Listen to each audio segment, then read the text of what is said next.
नमस्कार, आप देख रहे हैं एएनबी न्यूज। आपके साथ मैं हूं पूजा परमार। 3 बजे 3 बड़ी खबरों की बात करते हैं। सबसे पहली बड़ी खबर की बात करते हैं। कृषि कानूनों को लेकर किसानों का प्रदर्शन जारी है। इस बीच भारतीय जनता पार्टी ने विपक्ष पर जमकर निशाना साधा। केंद्रीय मंत्री रविशंकर प्रसाद ने कहा है कि किसान आंदोलन में गैर विपक्षी दल भी कूद गए हैं। ये लगातार चुनाव हार रहे हैं, इसलिए सरकार के विरोध में खड़े हो जाते हैं और अपने अतीत को भूलते हुए अपने वादे भूल जाते हैं।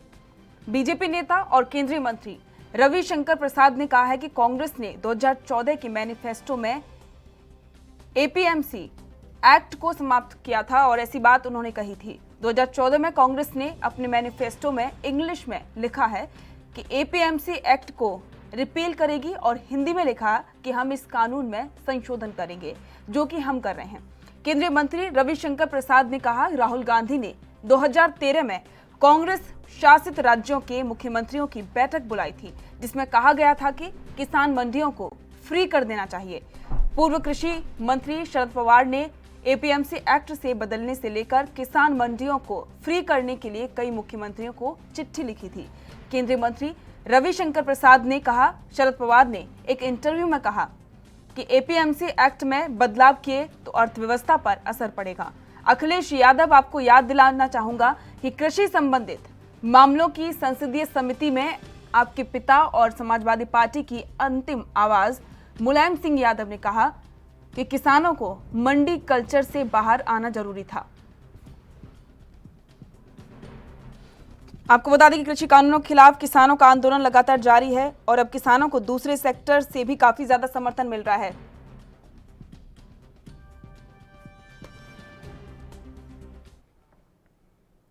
और इस पर अधिक चर्चा के लिए हमारे साथ में कांग्रेस के नेता अनुज आत्रे जी जुड़ चुके हैं। सर, बहुत बहुत स्वागत है आपका एएनबी न्यूज पर। जी धन्यवाद। जिस तरीके से कांग्रेस भी अब किसानों के समर्थन में आ गई है, लेकिन अब केंद्रीय मंत्री रविशंकर प्रसाद ने कहा है कि कांग्रेस इसलिए प्रदर्शन कर रही है क्योंकि अब वो विलुप्त होती जा रही है। क्या कहना चाहेंगे सर? देखिए, किसानी बिल्ली खम्बा नोचे वाली बात है। अब ये किसी न किसी तरह से जो ये सरकार एक जिद पर अड़ी हुई है और अपने कानूनों को, इन काले कानूनों को किसानों की मांग पर वापस नहीं लेना चाहती। बिल्कुल जो है किसानों के प्रति जो है जरा सा भी इनके अंदर दर्द खत्म हो गया है और अपने उद्योगपति और पूंजीपति मित्रों के कहने पर, जो इनके चहेते पूंजीपति लोग हैं, उनके कहने पर ये बिल लेके आए। उनके दबाव में बिल वापस नहीं कर सकते। अब कहीं ना कहीं इसका ठीकरा और इसका जो है दूसरे रास्ते तलाशने की कोशिश करें। आज ये बता दीजिए, आज निर्णय लेने की स्थिति भारतीय जनता पार्टी और इनकी सरकार की है। ये बिल को कांग्रेस नहीं लेके आई संसद में।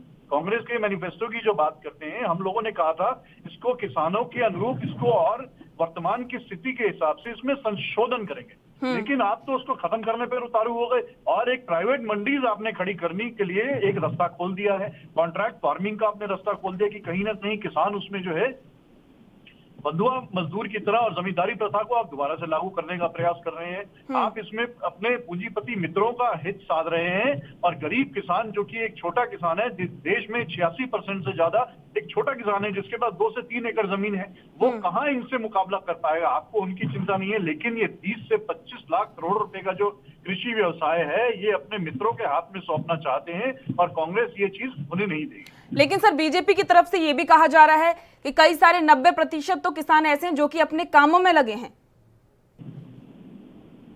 देखिए, आज भी हमारा देश कृषि प्रधान देश है। 60% से ज्यादा आबादी अभी भी कृषि के क्षेत्र में लगी है और जो लोग लगे हुए हैं, हालात ये है कि ये सरकार ने वायदा किया था कि उनकी आमदनी दोगुनी करेंगे, लेकिन आज भी उनको जितनी फसल का जो दाम है उसका दाम भी उनको पूरा नहीं मिल रहा, जो लागत है उनकी। लेकिन भारतीय जनता पार्टी को तकलीफ इस बात की हो रही है कि किसान अभी तक जीवित कैसे है, किसान वर्ग जिंदा क्यों है, रोटी क्यों खा रहा है, अपना जो है काम धंधा कैसे कर रहा है। इनका बस चले तो ये उनके निवाले से रोटी भी छीन ले।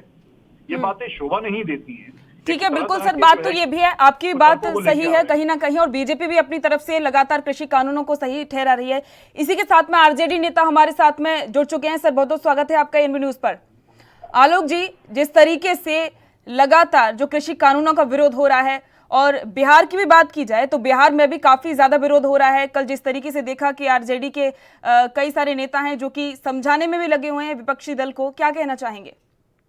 देखिए, निश्चित रूप से कल आरजेडी ने पूरे भारत बंद को है, उन्होंने का जो कॉल किया है उसको राष्ट्रीय जनता दल किया है। और निश्चित रूप से हम लोग देख रहे हैं कि जिस तरीके से वर्तमान केंद्र की जो सरकार है लगातार वो किसानों के ऊपर जो अत्याचार कर रही है, गरीबों के ऊपर जो अत्याचार कर रही है, इसको राष्ट्रीय जनता दल कभी भी बर्दाश्त नहीं करेगा। हम लोग किसानों के साथ सदैव खड़े हैं और उनका जो आंदोलन है वो एक वाजिब मांग है और वो वाजिब मांग को लेकर आज वो सड़क पे हैं। जब देश के किसान अगर जब खुश नहीं रहेंगे तो ये देश खुश नहीं रह सकता है निश्चित रूप से। एक बात थोड़ी सी समझ से परे है कि अब किसानों को 12 दिन हो चुके हैं, लेकिन 12 दिन में अचानक से ऐसा क्या हुआ 11वें दिन कि सभी राजनीतिक दल एक साथ आ गए? हेलो, अभी आलोक जी से हमारा संपर्क नहीं हो पा रहा है। अनुज जी, मैं आपसे सवाल लेना चाहूंगी कि मेरा सेम सवाल आपसे है कि आज 12 दिन हो चुके हैं किसानों को प्रदर्शन करते करते। कई दिनों से वो दिल्ली बॉर्डर पर डटे हुए हैं, अपनी मांगों को मनवाने के लिए डटे हुए हैं, लेकिन अब तक किसी भी राजनीतिक दल ने खुलकर उनका समर्थन नहीं किया था। लेकिन 11वें दिन ऐसा क्या हुआ कि सभी राजनीतिक दल एक साथ ही किसानों के समर्थन में आ गए? देखिए, आपको मालूम होगा कि जिस दिन से किसान इस बिल के विरोध में है और किसानों से पहले, सबसे पहले अगर किसी राजनीतिक दल ने भी इस देश में किसी भी वर्ग ने विरोध किया तो कांग्रेस पार्टी ने। हम लोगों ने तो जो भी 18 सितंबर 2020 को ये बिल संसद में लेकर के आए थे, उसी दिन से बिल का विरोध कर रहे हैं। लगातार इसका पूरे देश में कांग्रेस विरोध कर रही है और कांग्रेस ही किसानों के साथ खड़ी है। लेकिन सर, ऐसी क्या वजह रही कि कांग्रेस के विरोध का कोई नतीजा नहीं निकल पाया, किसानों को खुद सड़कों पर आना पड़ा? नहीं, कांग्रेस किसानों के साथ मिलकर के ही विरोध कर रही है, किसानों के लिए ही विरोध कर रही है और किसान वर्ग को ही इस पे साथ लेकर के चल रहे और किसान विरोध में आ गया है। अब आ गया है तो ये सरकार का दायित्व बनता है कि किसानों की बात सुने, जो कांग्रेस कह रही है उसको बात को सुने और ये अपना तानाशाही तरीके से लोगों के ऊपर कानून ना थोपे। जनता की मांग है, किसानों की मांग है। किसानों को जो कांग्रेस के में जो व्यवस्था थी, जो कांग्रेस की सरकारों ने व्यवस्था बना के दी थी, वो कहते हैं हमें वही स्वीकार्य है, हम उसी पे ही तहत काम करना चाहते हैं। ये जो नए कानून बदनीयती से लेकर के आए हुए हैं उस पे वो काम नहीं करना चाहते हैं। तो जिनके लिए आप भारतीय जनता पार्टी की सरकार कहती है किसानों के हित में लाएं, किसान कानून चाहिए नहीं, हमने कोई मांग करी नहीं, तो किसानों के हित की बात किसानों के सुनकर के ही माननी चाहिए। लेकिन अभी तक ये सुनने को तैयार नहीं हो रहे और अभी भी जो है तरह तरह के जो है प्रलोभन देकर के किसानों को बरगलाने का प्रयास कर रहे हैं। और 5 दौर की सरकार ने मीटिंग कर ली, बैठकें कर ली, किसानों को तरीके दी जा रही हैं, लेकिन उसका जरा ठीक है, वो बात तो है ही सर कि लगातार कई सारे सवाल हैं सभी के मन में और कोई फर्क भी नहीं पड़ रहा है। केंद्र सरकार खुद से समझाने की कोशिश कर रही है। इसी के साथ में हमारे साथ में आलोक जी भी जुड़े हुए हैं। आलोक जी, जिस तरीके से कई सारे सवाल हैं सभी के मन में और बिहार में भी आरजेडी काफी ज्यादा नेतृत्व उसका इस बार स्ट्रांग रहा है, लेकिन उसके बावजूद भी उसका कोई नतीजा नहीं निकल पा रहा है। सरकार को समझाने में आरजेडी भी नाकामयाब साबित हो रही है। देखिए, सरकार तो निश्चित रूप से किसानों का ये जो मसला है इसको वो हल करना ही नहीं चाहती है। वो तो किसानों को बरगलाकर सिर्फ रखने के काम कर रहे हैं वो लोग। अभी हाल ही के दिनों में जो हम लोगों ने धरना प्रदर्शन करने का जो काम किया था पटना में, पटना गांधी मैदान को इन लोगों ने सीज कर दिया था। गांधी मैदान में हमारे नेता को एंट्री करने का वो अनुमति नहीं प्रदान किया गया उनको। तो निश्चित रूप से हम लोग तो देख रहे हैं कि सरकार तो इनके मांगों को लेकर तनिक भी सजग नहीं है और राष्ट्रीय जनता दल तो लगातार किसानों के समर्थन में है और किसानों का जो वाजिब जो मांग है उसको लेकर हम लोग संघर्ष कर रहे हैं। लेकिन सर, तेजस्वी यादव कल ही आए थे सड़कों पर, उससे पहले क्यों नहीं दिखाई दिए किसानों के समर्थन में? ऐसी बात नहीं है। लगातार जब भी कोई बड़ा मुद्दा हुआ है हमारे नेता और हमारी पार्टी लगातार ये हम लोग समर्थन में रहे हैं। चाहे वो ये एनआरसी का मामला रहा हो, चाहे वो SC/ST एक्ट का मामला रहा हो, चाहे वो जो काले जो कृषि कानून है इसका मामला रहा हो, हम लोगों ने शुरू से ही संघर्ष करा है। ये कहना है, बीजेपी का ये कहना है कि उनके पास में कोई और मुद्दे नहीं बचे हैं इसलिए किसानों के मुद्दे में आ गए हैं। ऐसी बात नहीं है। जब किसानों को प्रताड़ित किया जाएगा, जब गरीबों को प्रताड़ित किया जाएगा, राष्ट्रीय जनता दल खुलकर उनके समर्थन में खड़ी रहेगी। सर, ऐसा कोई फर्क दिखाई नहीं दे रहा है। चाहे बिल्कुल आपके साथ में महागठबंधन में कांग्रेस भी शामिल है, लेकिन फिर भी इतना स्ट्रॉन्ग गठबंधन है इस बार, उसके बावजूद भी सरकार को समझाने में नाकामयाब क्यों साबित हो रहे हैं? विपक्ष की ऐसा क्या वजह है कि विपक्ष सही से सरकार को अपनी बातों को नहीं समझा पा रहा है? देखिए, मैं दावे के साथ कर रहा हूं कि सरकार को इसके प्रति झुकना पड़ेगा। किसानों का जो मांग है वो मांग बिल्कुल वाजिब है और और सरकार को इसके प्रति झुकना पड़ेगा। अभी तक सरकार असंवेदनशील बनी हुई है, सरकार संवेदनहीनता सामने एकदम उजागर हो गई है और निश्चित रूप से सरकार को झुकना पड़ेगा किसानों के आंदोलन के आगे। अगर आगे अभी आरजेडी का क्या प्लान है आगे किसानों का प्रदर्शन क्योंकि लगातार जारी है, कल भारत बंद का भी आह्वान किया गया है, आरजेडी भारत बंद पर क्या करने वाली है? क्या उसका समर्थन करेगी या फिर सरकार को समझाने की, किसानों को समझाने की कोशिश करेगी? निश्चित रूप से पिछले दिनों जो हमारा पटना में जो धरना था, माननीय नेता तेजस्वी प्रसाद यादव जी ने निश्चित तौर पे कहा है कि जो किसानों का जो मसला है उसको लेकर तमाम किसान संगठनों ने जो भारत बंद को जो कॉल किया है उसको हम लोग मजबूती के साथ समर्थन प्रदान कर रहे हैं और निश्चित रूप से कल संपूर्ण भारत बंद रहेगा और राष्ट्रीय जनता दल बिहार में मजबूती के साथ उनके साथ खड़ी है, किसानों के साथ खड़ी है।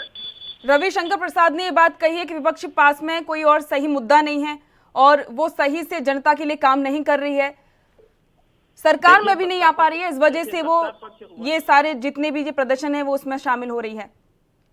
देखिए, वर्तमान केंद्र सरकार जो है वो निश्चित रूप से सिर्फ और सिर्फ देश में डिवाइड करने का काम कर रही है। कभी सीए एनआरसी लाकर, कभी 370 लगाकर, कभी SC/ST एक्ट को के साथ छेड़छाड़ करके, कभी किसानों के साथ अमानवीय व्यवहार करके। तो ये तो देश को आगे बढ़ाने की राजनीति वो कर ही नहीं रहे हैं, सकारात्मक राजनीति वो कर ही नहीं रहे हैं। और विपक्ष के प्रदर्शन का विपक्ष के आंदोलन का कोई असर नहीं दिख रहा है।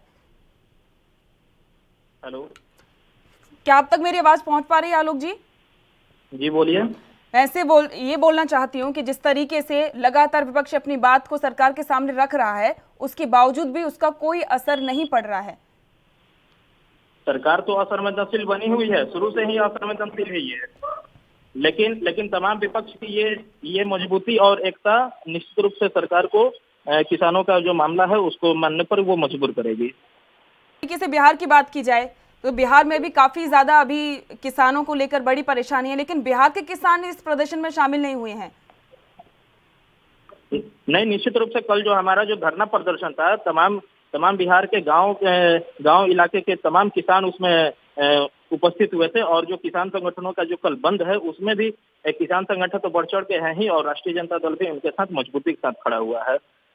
सर, आपकी बात ये तो सही है और जिस तरीके से सरकार लगातार प्रदर्शन कर रही है उसको लेकर कई सारे सभी के मन में सवाल उठ रहे हैं और सरकार अपनी बातों को सही से किसानों के सामने नहीं रख पा रही है या फिर किसानों की बात को वो अनदेखा कर रही है। किसानों की बात की जाए तो किसान भी सरकार को मनाने की कोशिश कर रहे हैं कि सरकार कृषि कानूनों को रद्द कर दे, लेकिन उसके बावजूद भी सरकार ने साफ कर दिया है कृषि कानूनों को रद्द नहीं करेगी। साथ में हमारे साथ में आरजेडी के नेता जुड़े हुए हैं आलोक जी। लगातार प्रदर्शन किया जा रहा है, बहुत सारी बातें भी हैं जो आपने सामने रखी हैं। आरजेडी भी एक मजबूती के साथ में किसानों के साथ खड़ी है, लेकिन क्या अगर सरकार इन कृषि कानूनों को रद्द नहीं करती है, 9 तारीख को मीटिंग होने वाली है, तो क्या आरजेडी दिल्ली की तरफ कूच करेगी? बिल्कुल निश्चित रूप से हम लोग दिल्ली कूच करेंगे और किसानों के साथ दिल्ली में भी आंदोलन हम लोग करने का काम करेंगे। अभी बिहार की सड़कों पे हम लोग आंदोलन कर रहे हैं, बिहार की सड़कों से लेकर सदन तक हम लोगों ने आंदोलन करने का काम किया है। अगर सरकार नहीं झुकती है तो हम लोग दिल्ली भी कूच करेंगे आदरणीय नेता के आह्वान पर। शुक्रिया इस तमाम चर्चा के लिए। साथ में और इसी के साथ में हमारे साथ में शिवसेना के नेता जुड़ चुके हैं। विक्रम जी, स्वागत है आपका एएनबी न्यूज पर। हाँ मैडम, नमस्कार, धन्यवाद। बिल्कुल, जिस तरीके से लगातार किसानों का प्रदर्शन हो रहा है और शिवसेना भी किसानों के साथ में आ चुकी है, सर क्या कहना चाहेंगे? सरकार की जो रवैया है उस पर क्या कहना चाहेंगे आप? नहीं, बिल्कुल मैडम, आज देश का किसान जो है रोड पे आ चुका है। इस देश का अन्नदाता जो है, इससे बड़ा दुर्भाग्य देश का कुछ नहीं हो सकता है कि हमारा अन्नदाता जो है आज वो रोड पे है। कई हफ्तों से जब से ये बिल आया है, केंद्र सरकार ने ये बिल लाया, उसके विरोध में अगर किसानों को लगता है कि इस बिल से हमारा हित नहीं होगा, अहित होगा, तो क्यों नहीं जो है केंद्र सरकार के कान पे जूर रेंग रहा है। निश्चित तौर पे ऐसे बिल का जो है किसान विरोध कर रहे हैं, तो कहीं न कहीं किसानों के हित में जो है हमारे महाराष्ट्र की महाआघाड़ी सरकार जो है और हमारे लोकलाडले मुख्यमंत्री उद्धव जी ठाकरे ने पहले ही घोषणा करते कि किसानों के भावनाओं के साथ हम हमेशा खड़े रहेंगे जो है, क्योंकि किसान इस देश के अन्नदाता हैं जो है। और उसके बाद किसान बिल स्पेशल महाराष्ट्र में जो है किसानों के हित में। बिल्कुल, बात तो ये भी है सर कि लगातार सभी विपक्ष समझाने की कोशिश कर रहा है। शुक्रिया इस तमाम चर्चा के लिए। किसानों का प्रदर्शन लगातार जारी है, कई विपक्षी पार्टियां सरकार को घेरने का काम करी इस आंदोलन के जरिए और इसी पर चर्चा के लिए हमारे साथ में तमाम मेहमान जुड़े हुए थे, लेकिन अब वक्त हो गया है ब्रेक का, जल्द लौटेंगे।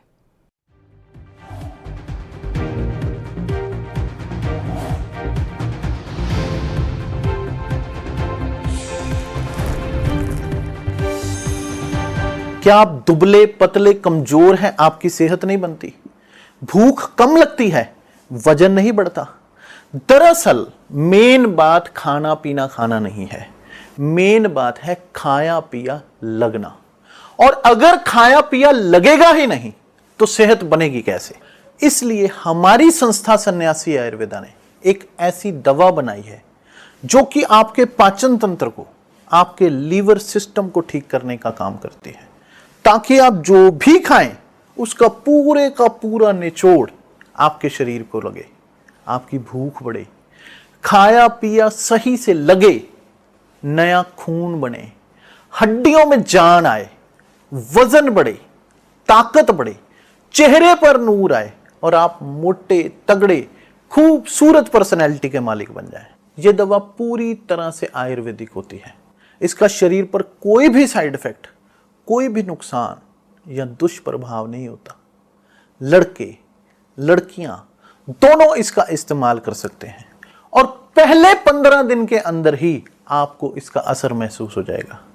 सिर्फ 650 रुपए की पूरे 1 महीने की दवा होती है और आप इसे घर बैठे 01145454545 पर फोन करके दवा मंगवा सकते हैं।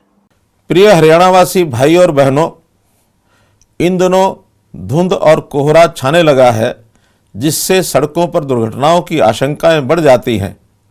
मैं वाहन चालकों से अपील करता हूं कि यातायात के नियमों का पालन करें, वाहन पर नियमानुसार समुचित रिफ्लेक्टर लगवाएं, वाहन के बीच उचित दूरी बनाए रखें, अपनी सुविधा एवं सुरक्षा के लिए फॉग लाइट लगवाएं और उसका उपयोग करें। वाहन धीमी गति से चलाएं और शराब पीकर वाहन न चलाएं। गलत दिशा में वाहन न चलाएं और सड़क पर पार्किंग न करें। सड़क पर बनी सफ़ेद पट्टी का ध्यान रखें। वाहन को लो बीम पर चलाएं। दुर्घटना होने की स्थिति में तुरंत वाहन से निकलने और सुरक्षित स्थान पर जाने का प्रयास करें। पुलिस को तुरंत सूचित करें ताकि आपको मदद मिल सके और दुर्घटनाग्रस्त वाहन को भी सड़क से हटाया जा सके। धन्यवाद।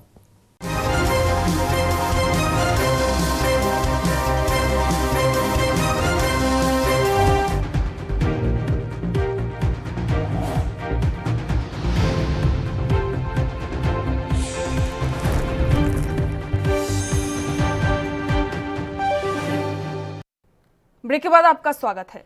नए संसद भवन के निर्माण वाले सेंट्रल विस्टा प्रोजेक्ट को लेकर सुप्रीम कोर्ट ने सख्त रुख अख्तियार किया है। शीर्ष न्यायालय ने कहा है कि जब तक सुप्रीम कोर्ट कोई फैसला ना सुना दे तब तक कोई निर्माण या फिर कुछ भी तोड़फोड़ नहीं होनी चाहिए। अदालत ने सॉलिसिटर जनरल से पूछा कि आपने प्रेस रिलीज जारी कर निर्माण की तारीख तय की है। सुप्रीम कोर्ट ने कहा है कि आगे इस पर कोई काम नहीं होना चाहिए। शिलान्यास से हमें कोई परेशानी नहीं है, लेकिन कोई निर्माण काम नहीं होना चाहिए। सुप्रीम कोर्ट की सख्ती से केंद्र सरकार झुक गई है। सेंट्रल विस्टा प्रोजेक्ट में कोई निर्माण नहीं होगा। केंद्र ने अदालत में कहा है कि सिर्फ शिलान्यास करेंगे। सॉलिसिटर जनरल तुषार मेहता ने कहा है कि निर्माण तोड़फोड़ या फिर पेड़ नहीं कटेंगे। शुरुआत में ही कोर्ट ने बोल दिया था कि हम स्टे नहीं दे रहे हैं, लेकिन आप जो भी करेंगे वो हमारे आदेशों के अधीन होगा। बेहतर होगा कि आप इस मुद्दे पर ध्यान रखें। शीर्ष न्यायालय ने कहा है कि केंद्र कागजी कार्रवाई के साथ आगे बढ़ सकता है, लेकिन एक बार जब ढांचा खड़ा हो गया तो पुरानी स्थिति बहाल करना मुश्किल हो जाएगा।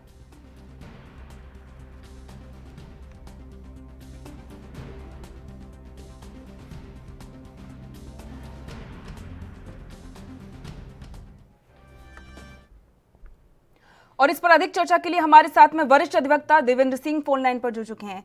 देवेंद्र, स्वागत है आपका एनबी न्यूज पर। थैंक्स।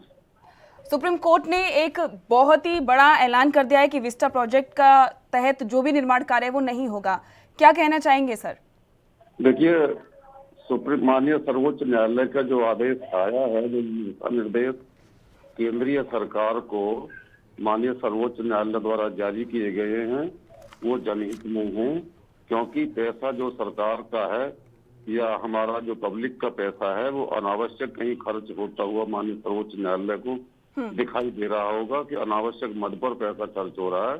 यद्यपि ये माना जा सकता है कि ये ढांचा पुराना हो चुका है, लेकिन उसको इतना बड़ा बनाना और इतना पैसा उस पर देश का खर्च करना, इस पर जरूर विचार करना चाहिए। क्या देश आज ऐसी स्थिति में है कि अभी इसकी बहुत आवश्यकता है, इतना संसद भवन 3 मंजिला बनाने के लिए, इतना विशाल भवन बनाने के लिए। तो इसलिए माननीय सर्वोच्च न्यायालय का सारे दृष्टिकोण से हम देखते हैं, समग्र दृष्टिकोण से यदि इस पर हम देखते हैं तो सर्वोच्च न्यायालय का निर्णय, विचार, दिशा निर्देश एकदम उचित है। लेकिन सर बात यह भी कि सरकार ने सुप्रीम कोर्ट ने सिर्फ और सिर्फ निर्माण कार्य पर रोक लगाई है, जबकि शिलान्यास को मंजूरी दी है। ये बात अलग है कि शिलान्यास को मंजूरी दे दी, वो बात बिल्कुल ठीक है, शिलान्यास आप कर सकते हैं, लेकिन निर्माण कार्य जो प्रस्तावित होगा, निर्माण कार्य तभी होगा जब माननीय सर्वोच्च न्यायालय से अनुमति, आगे के लिए निर्माण के लिए अनुमति प्रदान कर देंगे, क्योंकि देखा जाएगा ना फिर वही कि ये कितना आवश्यक और कितना आवश्यक नहीं है। लेकिन सर पहले से भी एक भवन बना हुआ है, उसको लेकर भी कई सारी बातें सामने आ गई हैं, और साथ ही ये भी बात कही है कि तोड़फोड़ नहीं होनी चाहिए, ना ही कोई निर्माण कार्य होना चाहिए, और सरकार ने भी इसका स्वागत किया है। लेकिन जो शिलान्यास है उसको लेकर भी कई सारे सभी के मन में सवाल खड़े हो रहे हैं कि आखिरकार जब सुप्रीम कोर्ट ने रोक लगा दी निर्माण कार्य पर, तो फिर शिलान्यास की क्या मतलब हुआ? शिलान्यास को अगर सुप्रीम कोर्ट ने उसमें अलाउड कर दिया है, शिलान्यास कर सकते हैं, तो शिलान्यास का मतलब ये कदापि नहीं लेना चाहिए कि उस पर निर्माण कार्य प्रारंभ हो ही जाएगा, बल्कि वो तो तब होगा ना जब उसको माननीय सर्वोच्च न्यायालय अपनी देखरेख में उसको बनवाना चाहेंगे, और उसको पैसा इतना जो पब्लिक का जो है वो इन्वेस्ट करना उचित माना जाएगा। ठीक है सर, शुक्रिया इस तमाम जानकारी के लिए और हमारे साथ चर्चा के लिए। हमारे साथ में देवेंद्र जी जुड़े हुए थे, जो कि वरिष्ठ अधिवक्ता हैं। अगली बड़ी खबर की बात करते हैं। उत्तर प्रदेश के ऐतिहासिक शहर आगरा को आज मेट्रो का तोहफा मिल गया है। पीएम मोदी ने वीडियो कॉन्फ्रेंसिंग के जरिए आगरा वासियों को मेट्रो की सुविधा देने के रास्ते खोल दिए हैं। इस मौके पर मुख्यमंत्री योगी आदित्यनाथ और केंद्रीय मंत्री हरदीप पुरी आगरा में उपस्थित रहे। इस दौरान प्रधानमंत्री मोदी ने कहा कि आगरा के लोगों को मेट्रो का काम शुरू होने पर बहुत बहुत बधाई।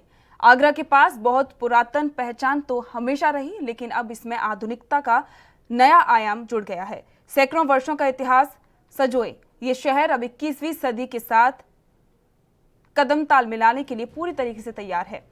आगरा में स्मार्ट सुविधाएं विकसित करने के लिए पहले ही लगभग 1000 करोड़ रुपए की परियोजनाओं पर काम चल रहा है। पिछले साल जिस कमांड एंड कंट्रोल सेंटर का शिलान्यास करने का मुझे अवसर मिला था, वो भी तैयार हो चुका है। कोरोना के समय में ये सेंटर बहुत ही उपयोगी सिद्ध हुआ।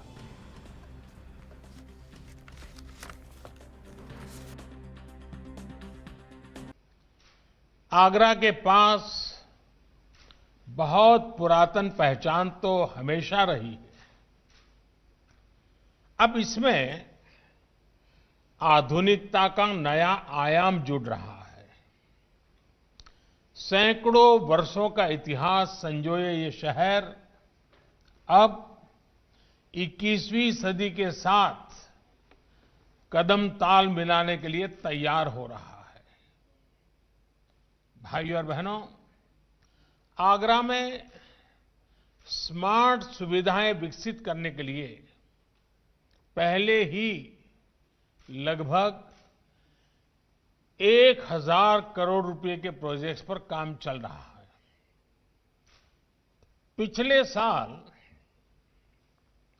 जिस कमांड एंड कंट्रोल सेंटर का शिलान्यास करने का मुझे सौभाग्य मिला था, वो भी बन।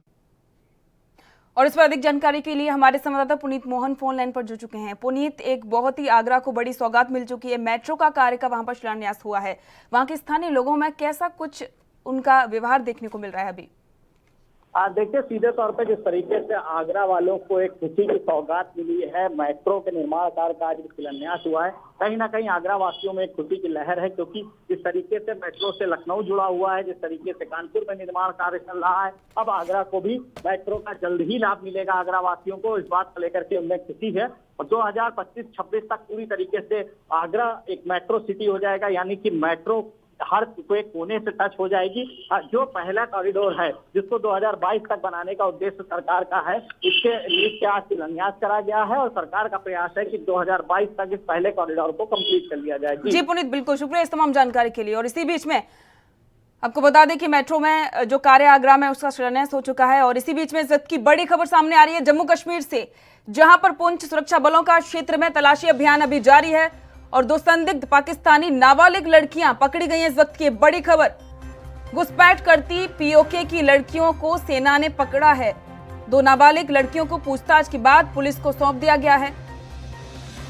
ये खबर जम्मू कश्मीर के पुंछ से, जहां पर सुरक्षा बलों का क्षेत्र में तलाशी अभियान जारी है और इसी तलाशी अभियान के तहत 2 संदिग्ध पाकिस्तानी नाबालिग लड़कियों को सुरक्षा बलों ने पकड़ा है और उनसे पूछताछ की है। वो घुसपैठ की कोशिश में थी, तभी सुरक्षा बलों ने 2 नाबालिग लड़कियों को गिरफ्तार किया और साथ ही पूछताछ के बाद स्थानीय पुलिस को सौंप दिया। ये बड़ी खबर जम्मू कश्मीर से, जहां पर 2 संदिग्ध पाकिस्तानी लड़कियों को सुरक्षा बलों ने गिरफ्तार किया है। आपको बता दें कि पिछले कई महीनों से लगातार पाकिस्तान की तरफ से घुसपैठ की जा रही है और इसी तरह से एक और बड़ी खबर सामने आई है पुंछ में, जहां पर 2 संदिग्ध पाकिस्तानी नाबालिग लड़कियों को सुरक्षा बलों ने गिरफ्तार किया है। पीओके की में वो घुसपैठ की कोशिश कर रही थी। इस दौरान सुरक्षा बलों ने उन्हें गिरफ्तार किया और साथ ही उनसे पूछताछ की। और इसी के साथ में इस बुलेटिन फिलहाल इतना ही। देश दुनिया की तमाम खबरों को जानने के लिए देखते रहिए ANB न्यूज। नमस्कार।